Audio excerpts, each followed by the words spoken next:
I want to do some story time, but I'm gonna break the game here because I want to talk about something. I want to talk about this. Let's play on speed 4 because I want to talk about something. So me and Lisa last night, right? We were trying to find a movie or TV show, and we're checking out Amazon Prime, blah blah blah, and suddenly we see a movie in the list. A movie I never really had on my radar. I never really cared about. Big movie though, called The Big Short. Christian Bale, Ryan Gosling, Steve Carell, huge Hollywood movie. Never fucking heard of it. No idea, right? And we're just chilling on the couch, and we're like, oh, let's check out that movie. Wow. Best movie I watched in ages, man. It blew my mind, man. I was so interested. I couldn't sleep last night. I was just googling all these people, the fuck Dr. Murray and shit. I'm just googling everything. What a fucking movie, man. And how scary. That was a horror movie, man. So in the end, it's called The Big Short. The Big Short is a movie about the 2008 financial crisis. If you guys remember, in 2008 there was a financial crisis. You guys remember everything going down? What happened is that the mortgage market, the housing market in America crashed, putting the whole world into a recession. And the movie focuses on a bunch of characters, kind of autistic outsiders, that predicted this happening. And what do you do on Wall Street when you predict that something goes down? You short it, like they just did with GameStop, right? The big game store mean. You bet against it. So these people were betting that the housing market is gonna crash. And I was so, dude, I love people that are special. Like, I was so impressed by this movie, and these people are real. These people really exist. They're still alive. They're fucking insane, dude. They're so genius predicting all this stuff. And then it starts, and this is where the movie gets so scary. And you have to watch this movie right now after stream. You have to watch this movie. I'm not kidding. Stop with all your bullshit. You have to watch it, man. Because in the end, they show how everything happened, and in the end, it's all fraud. It's all criminals. All the banks, Lehman Brothers, Goldman Sachs, the banks around the world, even the government, they're all corrupt. It's all fucked. No one went to prison. One guy went to prison, man. The banks, they were gambling. They knew the housing market would crash, but they gambled against this because they know governments will always bail them out. You and me, the taxpayer, is bailing all these criminals out, just like in Corona. Why the fuck in Germany, this VW, who made 10 billion last year in car sales, got 5 billion from the taxpayer, while fucking the bakery store next door can't survive Corona, huh? It's a fucking rigged game, and that movie punches it in your face. It tells you how everything is so fucked, man, and how rotten this fucking whole capitalist system is. Unbelievable movie, man. You have to watch it. I mean, we all knew shit is going down, but this, wow, I'm so impressed. I literally studied Mr. Murray all night, man. I just ordered the book that he's based on because I really love the stock market. I want to really yeah, you can see it on my Amazon. I just ordered it yesterday. Security and Analysis by Benjamin Graham and David L. Dodd. Mr. Murray, the main character in that movie, The Big Short, says he based every single stock market decision he ever did on this book. I just ordered it yesterday, and I was so impressed, man. I read about this guy all day. His fund, he's a fund manager. I want to explain a bit for a lot of you guys who are not so, you know.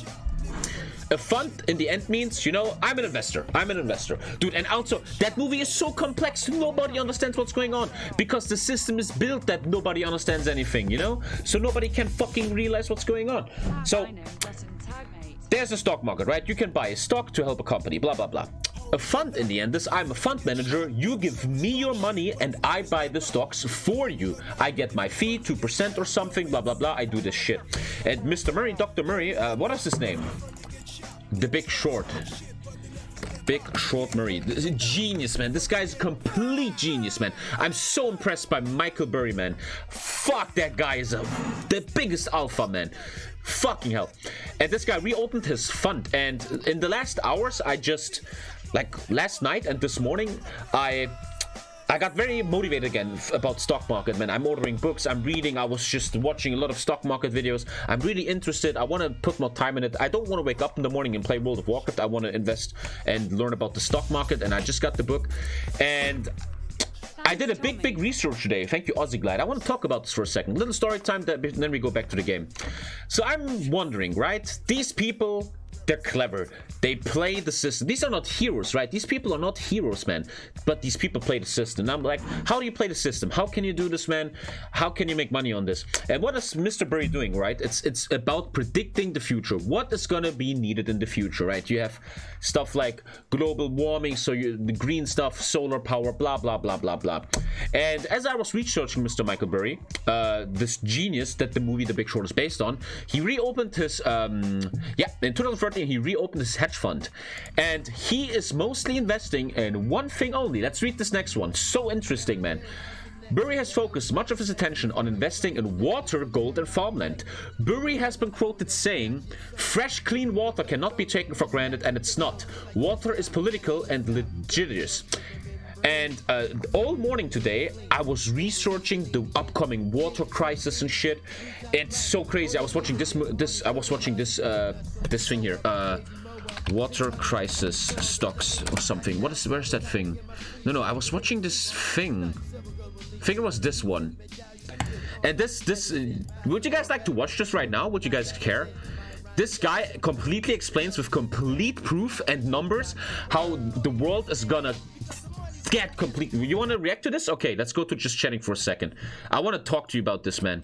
I was so interested, and I am so interested. Just 15 minutes, and then we go back.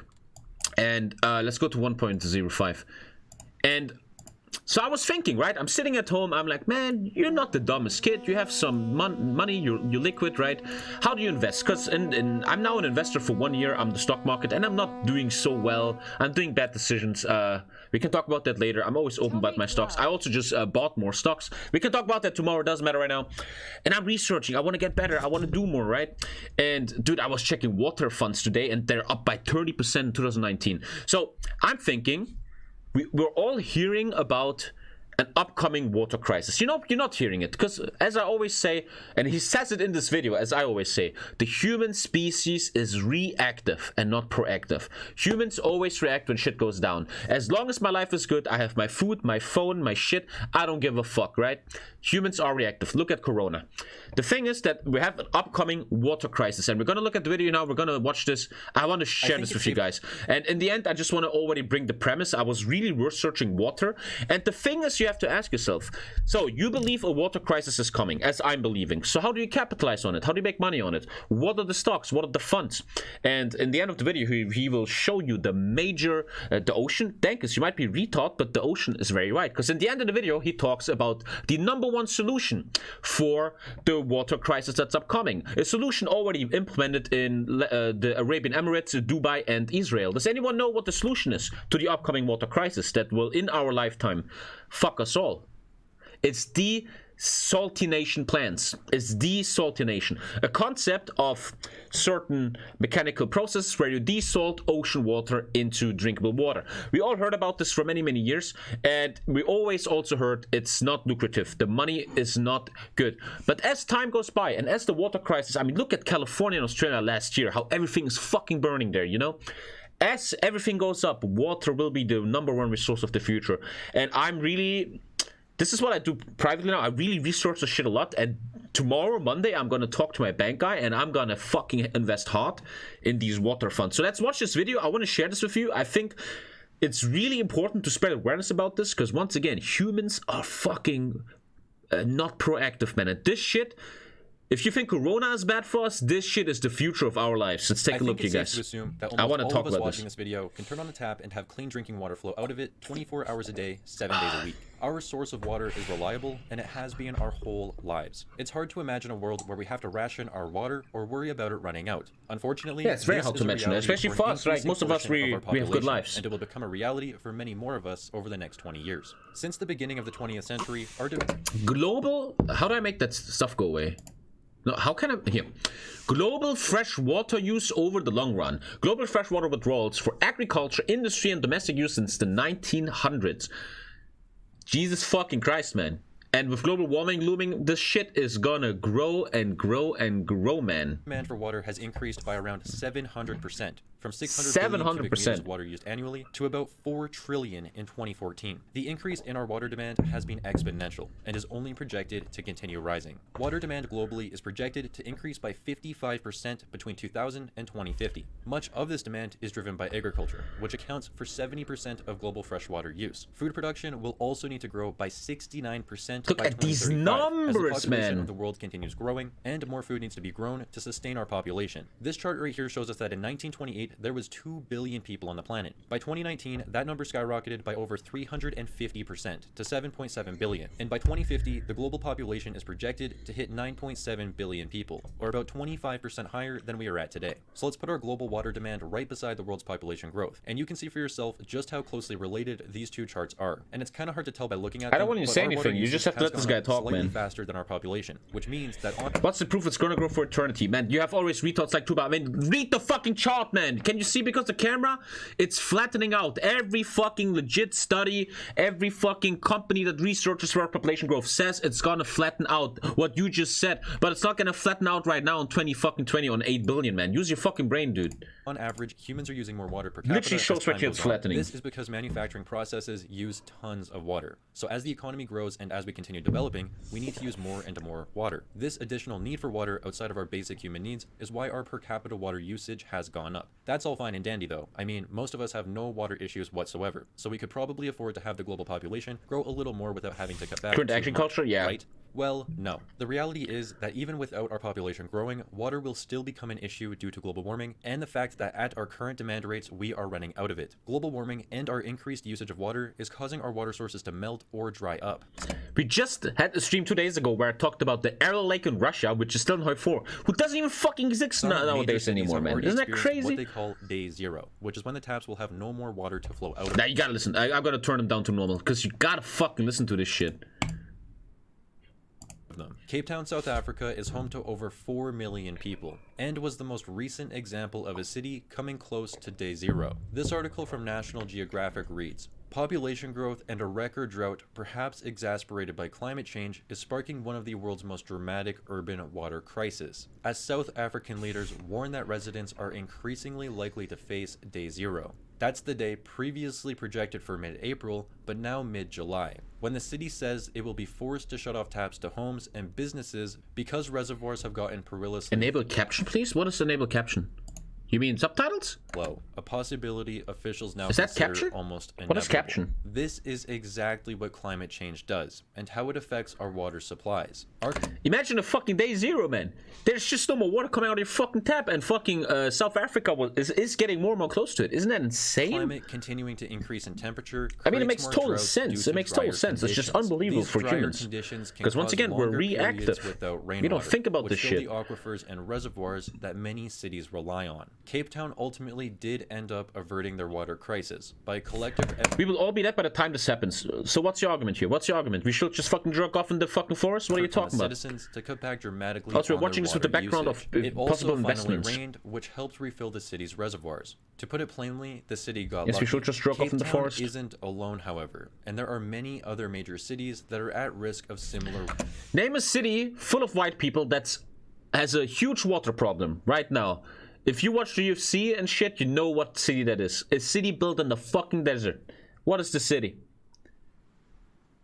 It's Southwest America. Fucking Las Vegas, man. California, LA, they're especially Las Vegas, completely reliant on water shipments, man. And is seen as the next city to succumb to their own water crisis. This is because Mexico City has been using the aquifer that sits directly under the city. And for those of you who may not know, an aquifer is essentially a water reservoir underground. Cities and countries can access these aquifers, but they take time to fill back up naturally. These aquifers should be used as kind of a water savings account that cities can rely on when they are in a drought, but they shouldn't really be used for everyday water needs, especially if the aquifer takes long periods of time to fill back up. Unfortunately for Mexico, this is the case. And this article right here reads, by the 20th century, long after Mexico's independence from Spain, the fresh surface water was mostly gone, and the hunt for new water sources had taken over. Hundreds of miles of pipes now bring in about 30% of the city's water needs from faraway rivers and lakes. The rest comes from the valley's vast underground aquifer. Today, Aguirre says twice as much water is pumped out as is put back in. We are depleting volumes of water. I can't wait to be 75 and watch my grandchildren die in the Great Water Wars. It will run out, he says. So essentially, Mexico City's aquifer takes hundreds, if not thousands, of years to fill back up, and they're depleting this aquifer twice as quickly as it can fill, which ultimately will result in the city running out of water someday in the future. I mean, this is not some conspiracy theory. It makes total sense, right? Season, he can go 2, it's just that no one talks about this. Water. He says sometimes the government will send in a water tanker truck known as a pipa, which literally means pipe. The quality of the water the government provides is really bad quality. It's disgusting, he says. You can only use it to flush the toilets or wash the sidewalk.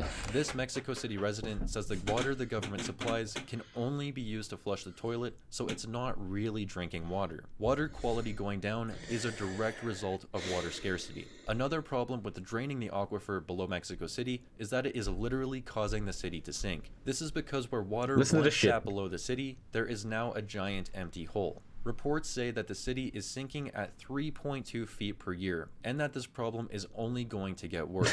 Here is an image of a building that is leaning in the city, so you can start to see the total scope of the water crisis. Oh man, that is your fuck, man. Jesus. Mexico City is a clear example of the country's water crisis, but the reality is that it is starting to spread all over the country. This chart from Worldometer shows us the total renewable water resources per capita in Mexico throughout the years. In 1962, we can see that there was 11,363 cubic meters per capita in the country. As of 2017, there was only 3,576. This is a decline of 69% over the last 55 years. Norway, we're going to come back to that. We're going to talk about Norway and Iceland in a second. He shows you something. National Geographic's article, because all of these problems aren't just Mexico specific. Here it reads, already many of the 21 million residents of Mexico City only have running water part of the day, while 1 in 5 get Is there any Mexicans in chat? Is that true?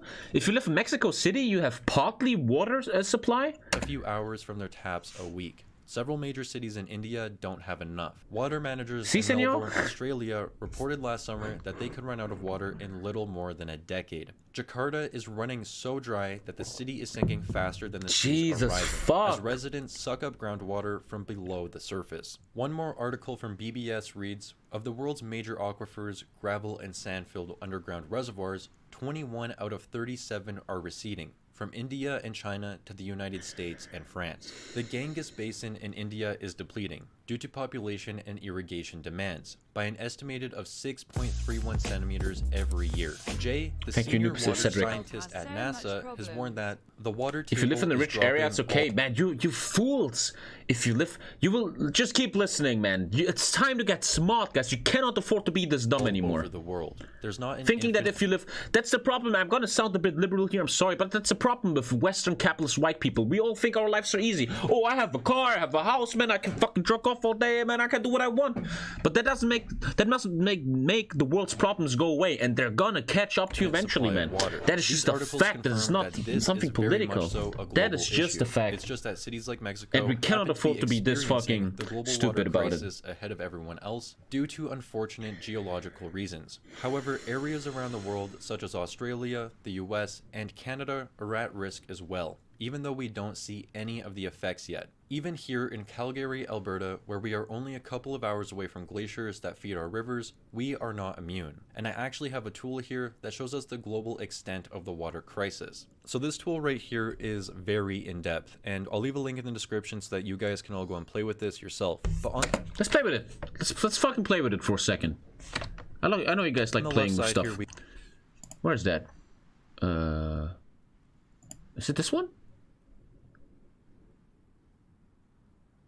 This looks so much worse than what he just showed. What? Jesus, so this is water stress levels. And you can look into the future? 2030. Jesus fucking Christ. And especially, I mean, we all see the fucking fires in California. So let's go to 2030. Okay, the world is safe. The White Walkers took over, man. Don't even worry fucking about it anymore. It's fucking loading. It's loading, it's loading. Go to 2077. This is gonna be optimistic. It's not loading, man. Did I just crash the website? Come on, what's up? There we go. That's optimistic. Water stress levels around the globe. And here's what this will lead to. He will say in the video again, it's not reloading.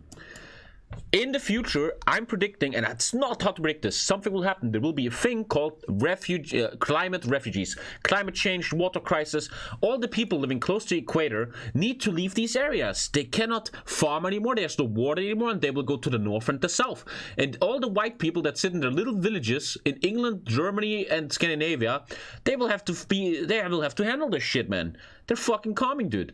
Let's go back because it's not loading for me. We can choose the different water risks. So we can choose water stress, water depletion. Too pessimistic? So too late. So in this video, I just want to focus on water stress. And right now, we're looking at the baseline.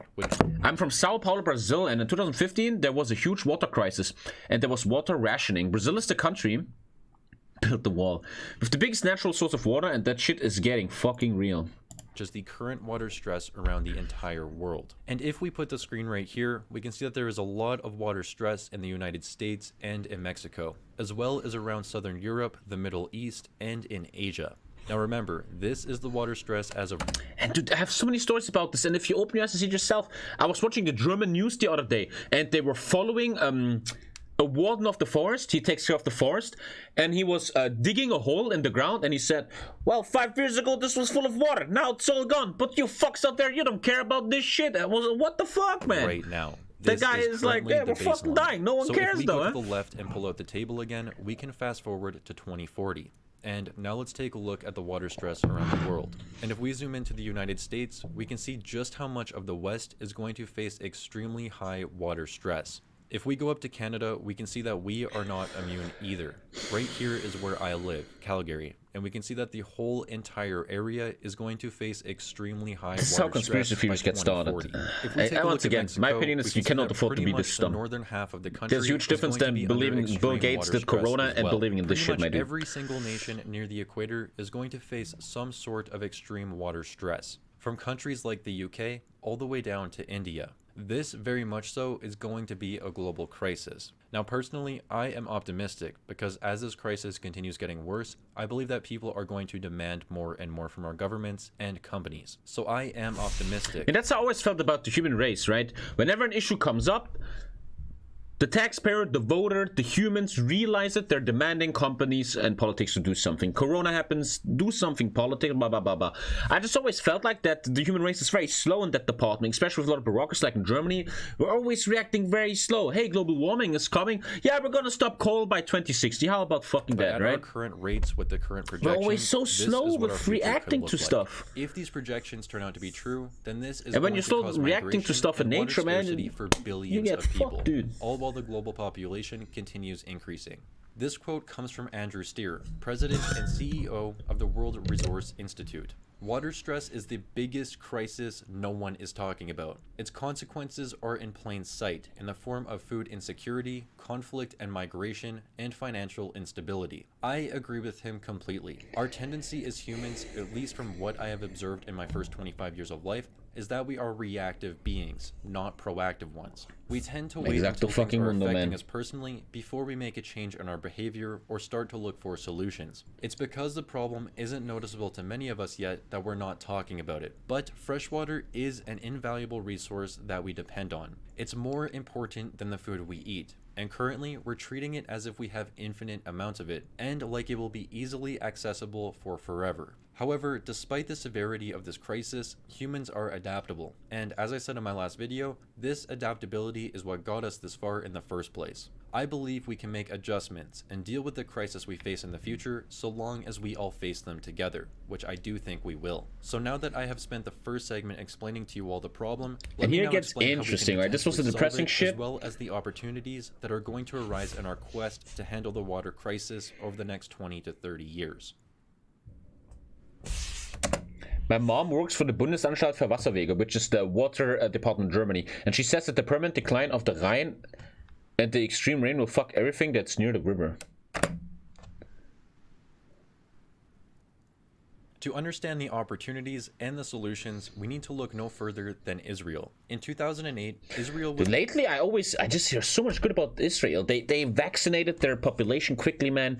Israel seems to be a country, man, that really knows in some departments, what the fuck they're doing, man. They're oftentimes they're like here being stated as someone that's ahead of others, man. Havoc on Israel's largest source of fresh water, the Sea of Galilee. Water restrictions were imposed, and many farmers lost. I'm from Israel. We used to have big water problems, and now he explains why you don't have water problems anymore. When low-flow toilets and shower heads were installed nationwide, and the National Water Authority built. How fucking good is that?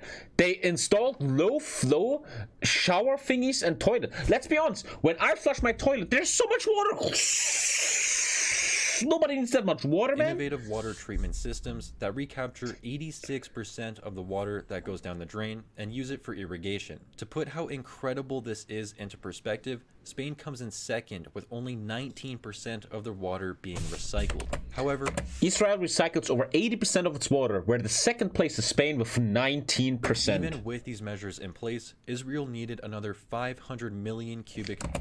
There's like a discussion in chat starting now that about Palestine and Israel, and man, you fucking, if you are not memeing and you're serious, man, you're the problem, man. Water annually, which is why the Sea of Galilee was draining so rapidly, as the country was relying on. Thank you, Burrito, for the 10, man. Thank you so much, man. This is where water desalination comes in. The Ashkelon, Hedera, and Sorek desalination plants. Look at that. So this is now serious shit, man.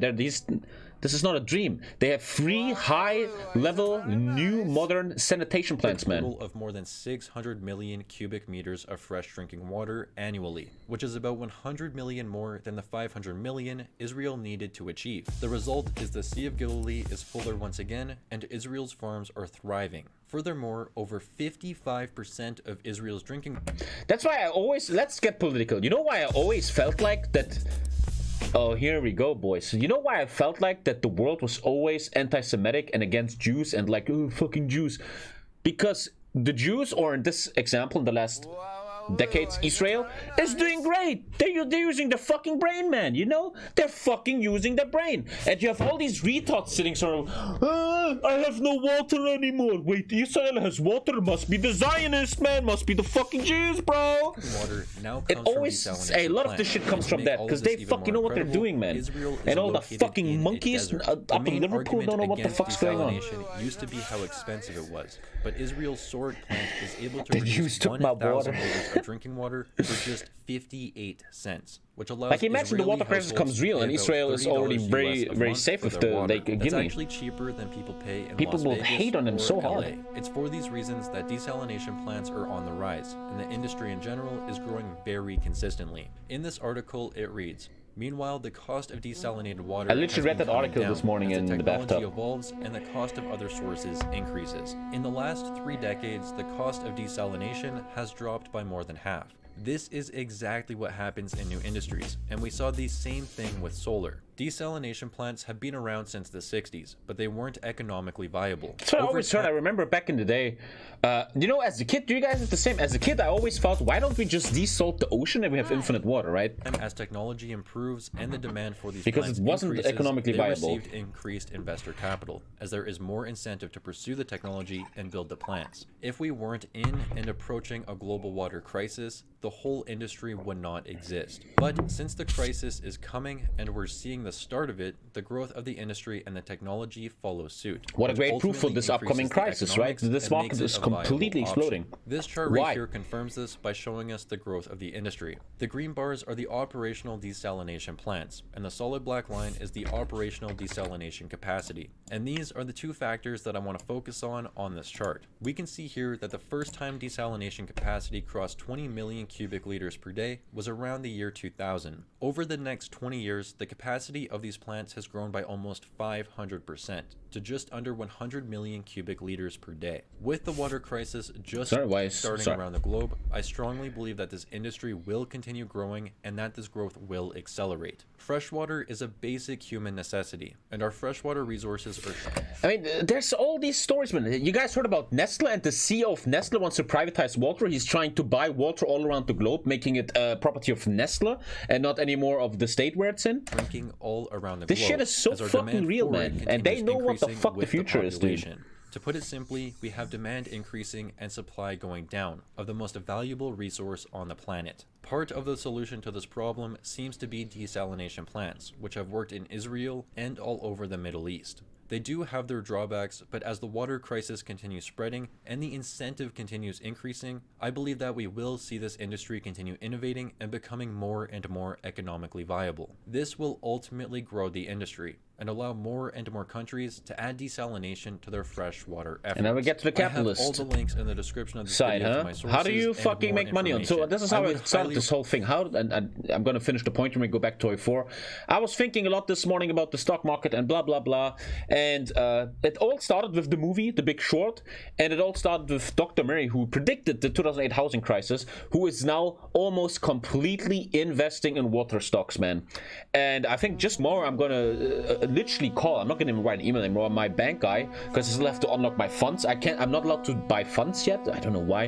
And I'm gonna heavily start investing. Not too heavy, but I want to get into this shit. So yeah, I wanted to share this, guys, with you guys.